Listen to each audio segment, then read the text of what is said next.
Bernard, it's absolutely great to have you in the studio today. Thank you so much for taking time to join myself and Nick. Yeah, delighted to be here. Thanks for the invite. A nice LinkedIn message to get after Pendulum, and 2 weeks later we're sitting down to have a coffee and a chat. Well, it's funny because I kind of did a little bit of exploring after I'd heard you. I thought your delivery was just fantastic. What really, I suppose, struck me was your ability to kind of tell a story. And then I looked up and I was like, okay, this guy, we've got one thing in common. We both medical repped at one stage. Yeah. I would say your career is a lot more impressive than mine. But more varied maybe. But I did a year. It was funny. I came back from Sale Sharks to play rugby in Ireland for Leinster and Munster, and I failed a medical with the RFU. So effectively, I had no contract. I wasn't fit to take on a contract. So I went back for a year and worked as a pharmaceutical rep with AstraZeneca, calling into GPs in the Leinster area. And then at the end of that year, I proved I was fit again and got back into professional rugby. So I didn't even realise it was because I worked with AstraZeneca as well. Yeah, AstraZeneca. So it was great. It was a great experience of, I suppose, preparing me for life after rugby, because a lot of players, if you go into an academy, all you have is rugby, and then at 34, 35, you're retiring, and it frightens the life out of a lot of people. And it creates a lot of stress. Whereas I knew I was very lucky to be a professional rugby player, and I always knew I had to work afterwards. And that little year was a great grounding in what life is like from 9 to 5 compared to pro athlete. And that's what I was going to say to you, is like that transition from being a professional rugby player to what you're doing now, which is like high performing teams and motivational talking around that. How did you make that transition? I just followed my passion, to be honest. So I was very lucky to be in high performing teams, and I think I was lucky to be in low performing teams as well, because I got to see the difference. Yeah. And to be honest, some of the low performing teams were as talented or more talented than the high performing teams. So when I retired in 2010, I'd initially studied international marketing in Japanese, right? So I'd forgotten all my Japanese, or if I even had any. So I was looking to basically top and tail my education, because it was so long since I did my primary degree, and I hadn't, bar that year with AstraZeneca, I had no real world experience. So I decided to go back to university. I wrote an autobiography, or my ghostwriter did. And when you write an autobiography, you kind of have to stay in the country for a while to promote it. So I was kind of stuck in Ireland. Not that that's a bad thing, but I was stuck in Ireland for a year. So I went back to UCD and did a master's in sports and exercise management. But I used that as a vehicle to do a thesis on high performance. So the thesis topic was the correlation between high performing behaviours in elite sport and business teams. And I'm not really academic or interested in being an academic. So I decided, rather than spend 3 months in the library, I'd spend 3 months visiting teams. And so I went traveling the world. So I went to Tokyo in Japan. I went to the Melbourne Storm, who were the most successful rugby league team in Australia, which is the home of rugby league. Really, it's the most successful rugby league franchise system. I went to Sydney Swans, who just won the AFL. A fellow called Ty Kennedy from Kerry had won it that year, and I went to college with Sean O'Halpine, and he put me in touch with him. So I spent a couple of days there. Then I went to the All Blacks. Then I went to Amazon in Seattle, Google in San Francisco, the IMG Tennis Academy of Florida. I went to Dyson, Just Eat, Man United. So I went to over what space of time did you 3 do months? This? 3 months. Now I came back, and obviously to go to the UK was short hops, but it was amazing. So through LinkedIn or personal contacts, just tried to connect with somebody in that company at a reasonably high level who could give me access. And then I just spent 3 or 4 days asking questions around, why do you do that? What's led to this team being successful? What's your super strengths? What happened in historically when you hit a setback that you can actually bounce over that and be successful long term. And I learned through telling stories hearing stories. So I try and tell stories from those trips. And now every year I go somewhere. So like last year I went to the Skibbereen Rowing Club. The home of the the home of high performance. Because ironically, so 2 years ago I went to a wedding, and from my time in Sale Sharks, and the physio at the time had moved on to be a physio at British Rowing. And he was saying to me, "Oh, have you ever heard of this place, Skibbereen?" I said, "No." He goes, "Oh, our high performance director got pissed off. Sorry, excuse my French. Pissed off losing to Irish boats on the water, and those boats were coming out of Skibbereen because that's now the high performance centre for Irish rowing. So he knew the name Skibbereen, not Skibbereen. He flew into Dublin Airport, rented a car, put Skibbereen into his sat nav, and apparently was driving up and down Skibbereen, wondering where this mecca Rowing club, yeah. Because normally when we think high performance, we think Huge massive kind of, buildings, yeah. like slogans on the wall, modern technology. I've been there once, sports actually, science, yeah. It's effectively a shed. Yeah. And when he was pointed out to him, I think he was in shock. But when he went in there and he started speaking to people, he realised the success, there's clues to why it's successful. And those clues, there's a great book actually called Something in the Water, which is about that story of the rise of Skibbereen rowing. But there's a guy called Dominic Casey who 27, 28 years ago started coaching kids on the water. And effectively back then, they were kind of getting a lot of the kids who couldn't get on the Gaelic football team, the hurling team. The parents were dropping them off on a Sunday morning and they saw their kids not get game time, not get to play because people are chasing results. And some of them pivoted and said, well, look, let's try rowing. But they created this culture around competition, around hard work, around honest feedback. And the kids blossomed. And started to get success. And now apparently some of the best athletes in that area try rowing because the vision and the pathways being set by the people before them. And now the best rowers in the country go down there because that's where the high performance centre is and gets funding from Sport Ireland. But it started with a guy called Dominic Casey and a few people that he had with him who weren't experts in rowing. Dominic Casey learned a lot of what he learned out of a book. So he studied the research behind it, the academia, but then he put it into place and put his own slant on things. But more importantly, he stayed very true to what he believed high performance was. And for him, it was competition, hard work and feedback. And I know that that's something that, Nick, you look at a lot, I suppose, in kind of teams and that.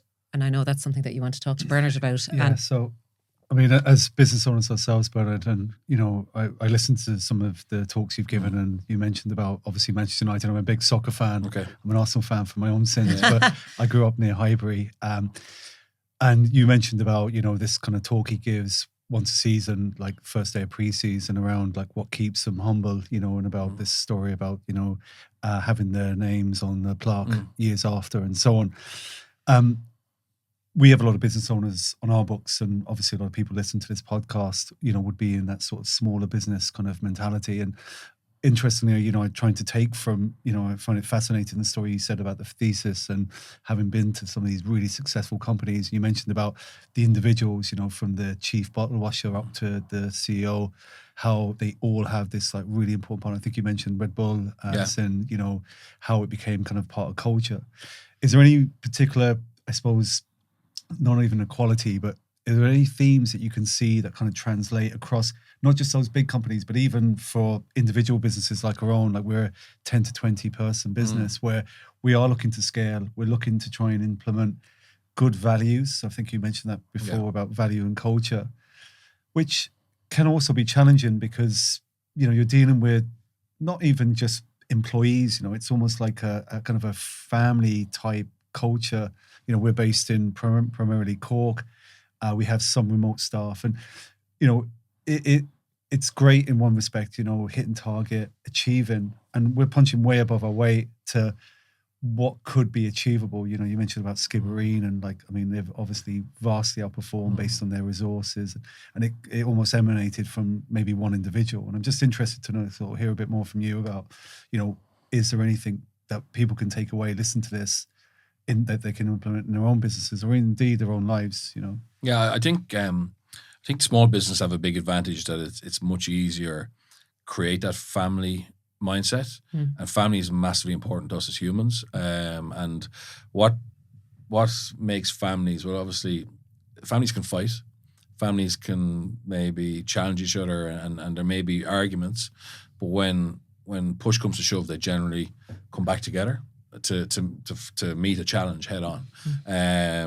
So they're really, there's only certain times that they actually have to really come together, right? So, but they do come together in a way more powerful way than people who aren't connected like that or don't have that. So what makes families is often rituals and traditions that we've all grown up with.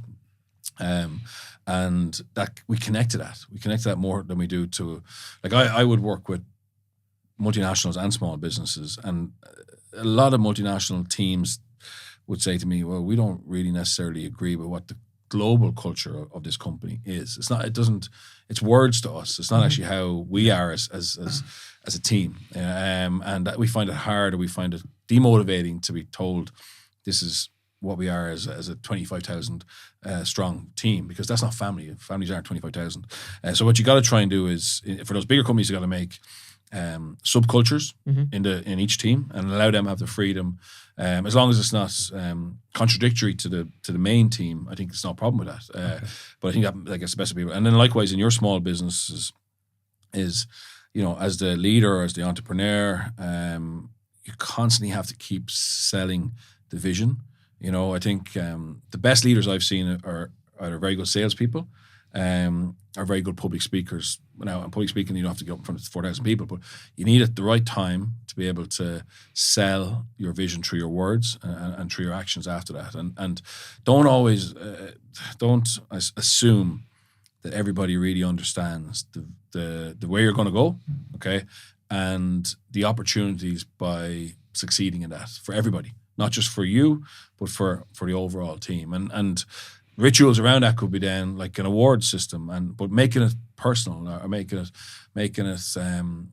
something that is unique, is aligned to your vision, your way of thinking, that you've obviously made everyone understand that and brought them with you, or that's something that's part of the legacy of the company or the business that you're bringing in. So, for example, Red Bull are a marketing company. And they're very good at it, right? But they also have a Formula One team. And the Formula One team have had a bad year last year, but 2 years ago they were breaking records. But they had a massive problem with employee retention. So I think they were losing 23 or 24% of their employees every year, okay? And that's quite unusual, because it's a job that a lot of those people would have wanted to get, right? Yeah. Because it sounds sexy. I work for a Formula One team. I work for a big brand. But it turned out that there wasn't a feeling amongst the staff that the senior management actually really cared about them, okay? And by all accounts,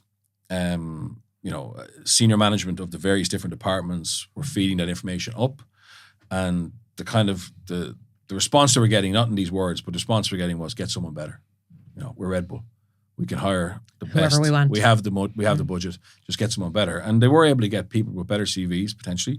But the reality was, you bring someone into your team, it can take around 3 months for that person to, I suppose, connect with the team, to understand how we do things around here. And then you lose that advantage of cohesion, okay? So if you look at a lot of studies in successful teams, cohesion is a huge factor in success.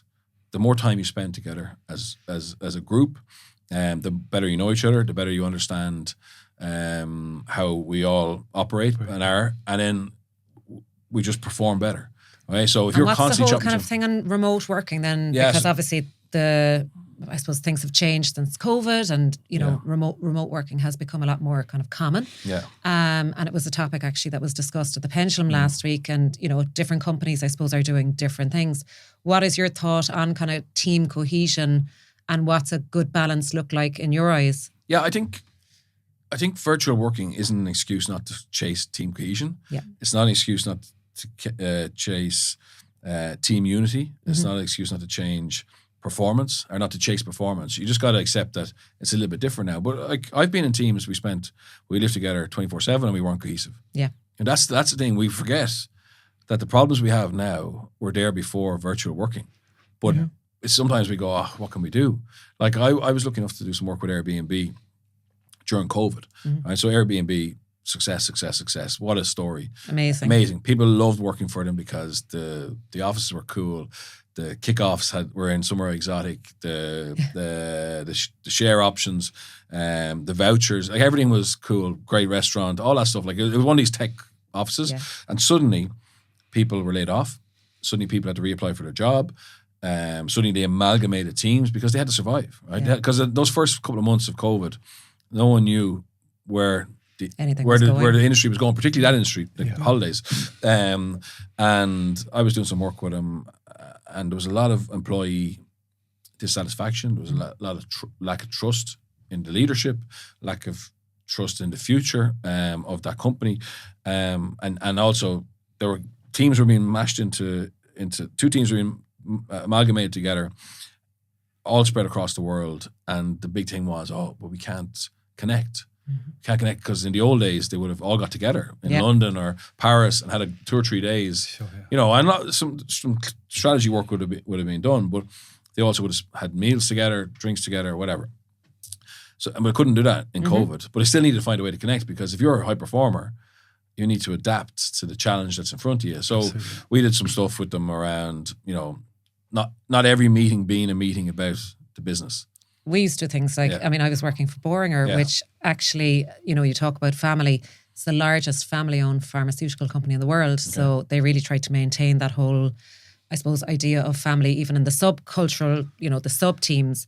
And one thing during COVID was, okay, let's try and do kind of bingo nights. Let's try and do kind of social nights on teams, which, look, I think by the end we were all pretty pissed off with it and sick of it. But it was good to implement something where it wasn't just work. It was something social, and like families got involved, you got involved, and you got to meet a lot of the team kind of virtually as well. Yeah, and I worked for Gartner, and we would have had like virtual coffees where someone at a higher level of the organisation would throw half an hour in your diary, and you would just have a coffee, and they would kind of sound check how you're getting on and look for feedback and trying to find out a bit about you. Something I used with Airbnb and I spoke about, I think I mentioned it in Pension or somewhere in IDA where you were listening, but it was basically we could spend 2 hours chatting, right, and actually not connect. You know, a lot of it would be you know, the weather, the commute, all the things that we talk about there. But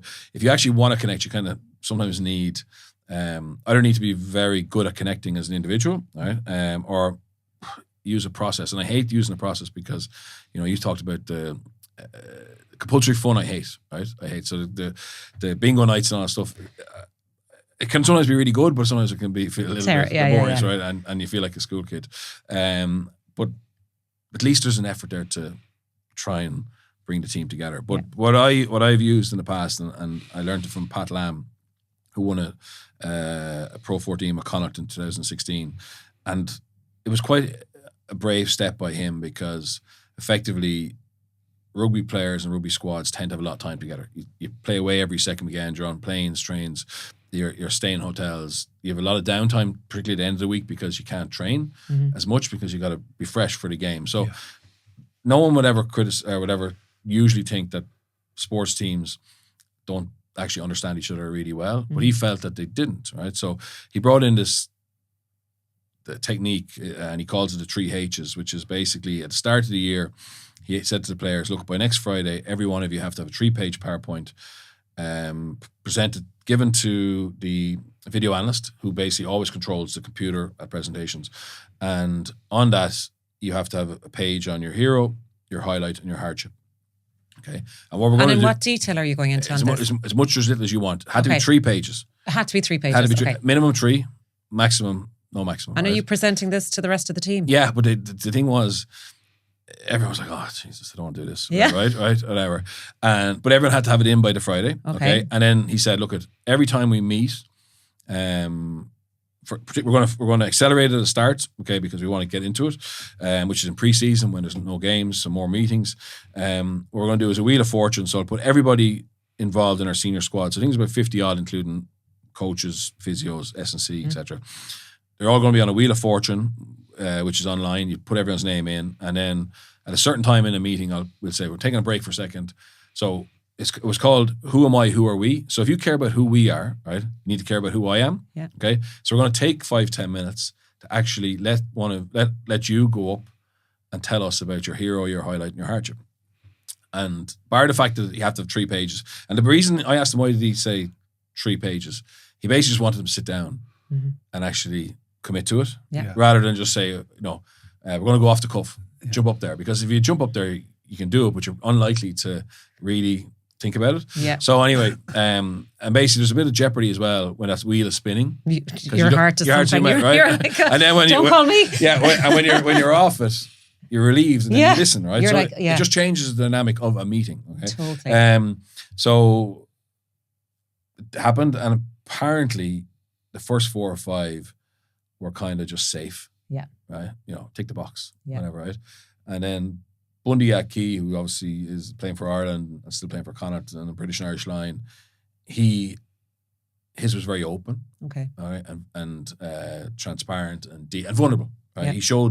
He explained things about him and his life, and basically people went, oh, and then people started to go and ask, could they change theirs? And is it that when you embrace vulnerability, because this is something that has come up, I suppose, a few times, that if you are, I suppose, more yourself and you are open about kind of your own vulnerabilities, like nobody's perfect, nobody's life is perfect, even in a kind of a team environment, that you will get more out of that. 100%. team. So I'm not an academic, but the theory around high performance environments or teams is that the base level of it, so if it's a pyramid, the base is psychological safety. Mhm. Okay. So basically that means that the majority, or ideally 100% of your team, feel the safety to be themselves. Yeah. Okay. And whether they've been laughed at in the past for their opinion or whatever, in this group, they actually feel that they can be themselves. And once you have good levels of psychological safety, then people trust each other. Okay. They respect each other first, then there's trust. And then once you have those in line, you can start to hold each other to account. Because unfortunately, high levels of accountability are part of high performance. Like, high performance is incredibly difficult. Yeah. The things you want to do in your business isn't easy, or else anyone would be doing it, right? So it's highly challenging. So you need to have high levels of support. So you need to make sure that your team is set up like that. But the reality is if you've got high levels of psychological safety, you've got a lot of respect, people trust each other, they feel supported then, okay? They feel supported then, and then they will perform, and then you get results. And effectively that's where it is at. So that thing about, and it's hard to create that unless you have an eye for it, or unless you're conscious of it. Yeah. Unless you're conscious of it. You mentioned earlier, Bernard, about feedback, and it's funny, we implemented something last year, which, we refer to them, these kind of sprint meetings, these kind of regular, continuous, feedback loops. And we've seen a big improvement on the back of that. We used to do them, but they were like once a week, whereas now they're kind of once a day. Yeah. And it's been really kind of impressive. How do you find high performance teams? Like, is that one of the continuous things? I think you mentioned Alex Ferguson. He would have been very much in that. He didn't do a lot of the coaching, but he'd always be getting this continuous. Yeah. So under Ferguson for 25 years, Man United's behaviors or standards or values were be brave, never give up, and team first. Right. So he wasn't technical. Right, so in his time, so you're an Arsenal fan, so Wenger and him are the two most long-standing managers, right? So Ferguson did 25 years, Wenger did 22 years. So at 22 years, if you compare the two of them, Wenger had 2 different assistant managers, Ferguson had 8, right? So he was constantly looking to bring in an assistant manager who would give the players new information, new styles of coaching, etc. That's because he wasn't technical. Wenger was a different type of personality, so he was involved more in the day-to-day football. So I'm not comparing like for like, but my understanding is that Ferguson knew what he was good at and knew his role, and he implemented that. Wenger did the same thing. But all Ferguson ever wanted to do, or he tried to stick to, if he was going to pick a clip from a match or training, or he was going to challenge somebody or reward somebody or praise somebody, it was around those 3. So are you showing bravery there? Not just physical bravery in terms of the choice you made. Are you putting the team first there? Is that a good example of you putting the team first? Is that a good example of you not giving up? Because that's what a Man United team or player, member, staff is. And he believes that they became so good at those 3 things that the opposition saw it. That's when you know that you're really successful, is that when your values or your behaviors are so strong that your customers see it, or your competition sees it.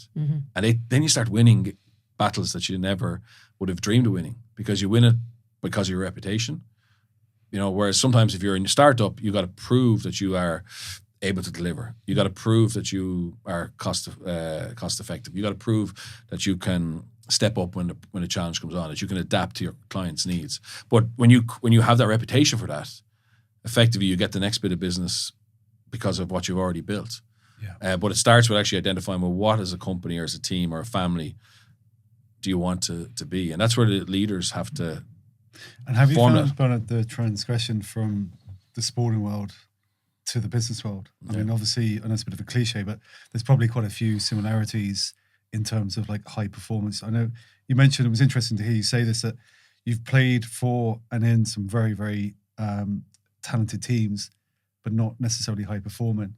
Yeah. And what makes that difference? Like, is it the coach? Is it? Yeah, I think what makes a difference is high performing teams tend to have a strong sense of identity, right? So they know who they're representing, whether that's the badge, whether that's the crest, whether that's the logo in business world, and they tend to be passionate about that, and whether that's to build something, so to create a brand or a business. Or to strengthen it if it's already there, or to bring it back to where it was. Generally, they're the three things, you know. So, the family business or a business that was successful in the past that's hit hard times. Can you be part of building it back? So they generally, I understand that it's not waffle. They know who they are and who they're working for, and they tend to identify to that, and that helps resilience because you're actually locked in. You're very much committed. You're not looking. You're not getting LinkedIn messages from recruiters, and you're distracted by that. You're actually you're in flow. You know, you're in flow. They tend to have a lot of clarity, so they say clarity gives confidence. So they know what's expected of them, and that idea of a sprint feedback is brilliant. I mean, like something I learned from Toyota was a lot of Japanese meetings tend to be held standing up because part of their culture. Isn't it? They just want to get the information. And then they want to get to it, you know. So if you're standing up, you're generally a lot more succinct and less waffle. Clarity. So clarity gives confidence then in what you're doing. And then, as I said, they enjoy the challenge that's ahead of them, but they know what a challenge is, and that's the thing. Ferguson, you know, he sold the dream, and the dream he spoke about basically building a building that will stand the test of time. But constantly he was looking for ways to keep the team energized, and he was always looking for examples from life, you know. So do you remember the Chilean coal miners, the Chilean miners who were so he told the players that story about, imagine being stuck in a mine, not sure if they're going to get to you, run out of oxygen. Scary. And the idea then was to tell them how lucky they were to be doing what they're doing. And then I think, you know, Rio Ferdinand spoke about that about 4 or 5 months later, they go into the dressing room for a match against Arsenal, I think, and there was 2 of the Chilean coal miners there sitting in their spots that he'd flown them in. You know what I mean? Oh, wow. But and you could say, oh, that's a resource. We don't have that resource. But it's not. That was the dessert. But the starter and the main course were actually seeing something happen that's on the news that everybody in your team more than likely know about. And if they don't know about it, you explain to them the alignment between that story and what you're trying to build, and constantly adding a little bit of fuel to it.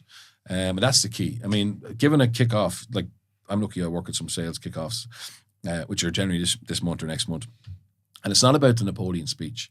You know, well that can give a short bit of emotion. Yeah. It's actually about consistently adding fuel to it, understanding the challenges that are there on a day-to-day basis, and being able to adapt.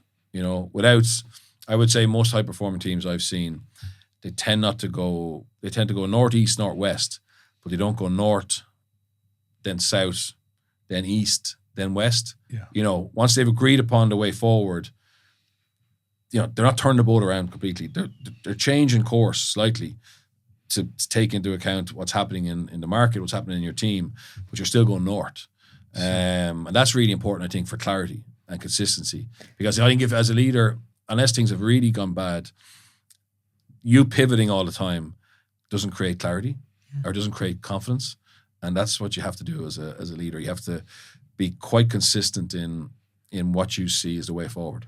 Can everyone be a high performer, or is it more inbuilt into some people than others? I think everyone can be a high performer. I think there's so many different impressions of high performance. For me, the best way of describing it is Performance is your capabilities multiplied by your behaviors. Mm-hmm. High performers tend to be really consistent in driving both of those. They're not perfect. Mm-hmm. You know, there's days their behaviors are bad. Mm-hmm. There's days their capabilities haven't got any better. Life gets in the way, I think. Yeah, you know, yeah. and that's the reality That's the of reality it. of Like, you know, yeah. Yeah. So if you want to create performance and you're a leader or you're that performer that's wondering how do I get better, basically look at your capabilities. Do I have the capabilities to do the job that's been asked of me? Mm-hmm. If I don't, why? Is that because I'm not experienced enough? Is that because I haven't got the level of training? Whatever. Is that because my skill set isn't suited to this job? Mm-hmm. Or, and if so, how can I be better capable tomorrow or next week or next month, right? So if you're driving your capabilities forward, that's the starting point. And then your behaviors are how consistent you are in your application. Mm-hmm. So are you actually committed to this? Are you hardworking? Are you taking feedback on board? You know, do you understand that feedback is actually going to help you? You know, and again, the people who are better at driving those capabilities and behaviors tend to have a clear vision of why they're doing this. Mm-hmm. You know, and they know where they want to get in life, really. And that sounds a bit easy to say, but they generally know what their purpose is in terms of. They have a goal in mind, I suppose. Yeah, and that makes it easier to stick with it. Another thing that I was just thinking, and I could actually talk to you all day long, but obviously I'm conscious of your time. But just maybe to kind of finish on this is the whole wellness space. So obviously you do a lot of motivational talks for companies and everything like that. And wellness has become such a big part of like the employment kind of culture. Like, what does good wellness look like for you? And what do you think companies should be doing in the wellness space to help employees reach the best version of themselves? Yeah, I'm probably not the right person to ask about this, to be fair. For me, for the high performers I've seen and high performing teams I've seen, the challenge and the shared commitment to meet that challenge tends to reward them in a lot of ways. You know, so like I've tried lots of different things to make work-life balance, all that stuff from that would potentially help me. It's probably a very hard thing to do. Yeah, but I've found out that I get frustrated. This is me personally. Yeah. I'm not preaching here on this stuff. But for me, the best wellness I can get is actually meeting people that are interested in performance. Working with people who want to get better. Variety in who I speak to. And whether that's an 18-hour day or not, for me that works best for my wellness. So I would say wellness is absolutely important. I've tried lots of different things. I now know what gives me fuel. Yeah. And that's not what will give someone else fuel. So it's very individual. And I think as a leader, so I'm not trying to say it's not important. I'm saying that you got to try and help the individuals understand that they need to make choices or can make choices that are going to help them as in terms of who they are, you know, and not to try and pigeon over. I'll give you an example. And it's not a wellness example, but I coach a guy in Wales, Gavin Henson. Yeah. Okay, and I was preaching to the team, and I was trying to make the team understand the importance of bringing a diary, bringing a journal, because we were changing how we played. We were giving them a lot of information. Yeah, a lot of young players who hadn't been used to a lot of information. And I felt that if they weren't taking notes, that the information that was being passed from all the coaches may not bed in as well as we would have liked. And Gavin was a senior player. He was 34, 35. He was someone all the youngsters looked up to. He was incredibly professional. And he kept coming to the meetings without his notebook. And I started to get frustrated with this. Yep. And I didn't want to call him out in front of the players. Yeah. So I asked him to come to my office for a chat, and I said, look, do you have a problem with us as management? Do you not agree that note taking is important? Because you come in every day without your notebook. I'm sure there's youngsters looking there going, he's either rebelling, or he doesn't think it's important, right? And he said to me, oh no, please don't think that I'm rebelling. He said, but I'm a perfectionist, right? And I've found in the past that I'm so particular about how my writing is, okay, and how neat it looks, right, and the colors I use, that by the time I've written that section out, I've missed the next two messages. So it wasn't his strength, No, let's say. Yeah. So what he does is, and he said, "Look, I'll show you." And I obviously didn't need to see it, but as soon as he comes, he listens as hard as he can, right? Yeah. Because sorry, just to be clear, he wasn't like drifting. He was locked in, but he just wasn't writing, right? He listened as hard as he could. Yeah. Not listening. And as soon as he left the room, he voice messaged himself. Yeah. A memo, and then he went home that night, and he took really. Pretty notes, because that's what. Sorry, he took really. Yeah, he took his time writing everything out, detailed notes, right? Yeah. That he was happy with and proud of. And again, like I just assumed everybody could just take notes and listen. Right? So I suppose it's kind of coming back to that whole kind of communication piece, like being able to communicate with him. Number one, and actually everybody's different. Yeah, we're all different. But really good story. Yeah. But sorry, that's what I mean about wellness. Yeah. Sorry, Yeah. Don't assume. That a yoga class at 12:30 is going to universally be. And I think that's right, because I think we've kind of done some of that stuff in the past, and it doesn't suit everyone. You know, that kind of way. I'm not saying yoga classes or whatever. Sorry. No. And we did do something kind of like a breathing, stretching. But it's funny, even, you know, it doesn't suit everybody. So what wellness is, and that's actually really, and I kind of probably haven't thought about that. Like what wellness is to one person is something completely different to somebody else. Yeah, and again, if you've got high levels of psychological safety, the person who doesn't want to do the yoga class, not banging yoga, just use that as an example, can go, look, that's not for me, you know. But I'm going to use that time doing something else. Or actually, I prefer to work through lunch to get home early, right? And my wellness has been with my family or going to the GA club or whatever it is. Yeah. But that's my opinion on it. Is in trying. And I think it's a really solid kind of advice. And I'm not anti-wellness at all. No. Just to be clear, find out allow people, help people. Yeah. Help people, coach people to understand themselves better and understand how they can keep their energy levels high on a sustainable basis. That's high level, that's high performing leadership. Yeah. You know, in a nutshell. Because why? Because as a high performing leader, you're trying to help people with their capabilities and their behaviors, and their ability to be consistent in their work is obviously going to be higher if they're actually able to keep it going. Yeah. And they may need breaks, or they may need certain things to help them be the best version of themselves. Yeah. No, that's great. No, Can I just say one last little quick story? So when we 2009 Leinster won a European Cup, and we beat Munster in a semi-final, and Munster were the best team by a mile that year, and hot favourites to win, right? But go back 10 months before that, when we met that summer and we set out our goal for the year, or our vision.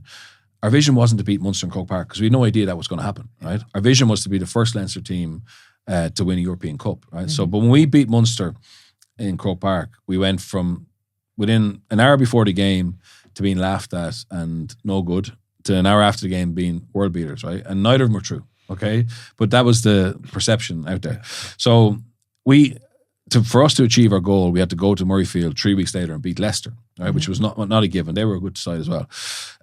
So we tapped into a story from the IMG Tennis Academy in Florida, which I later then, so that was 2009. 12 months later, I went to visit and to see it, right? So the IMG Tennis Academy in Florida is a mecca for high performer tennis, right? So a lot of money. So IMG are a massive marketing company, and they basically decided that they would create their own tennis players, right? Mm-hmm. And at the time, 72% of the female top 100 had come from there, and I think 77% of the male, right? So now their talent ID is very good. They go to Eastern Europe and find brilliant players and bring them in as 12 or 13, but they finish them off.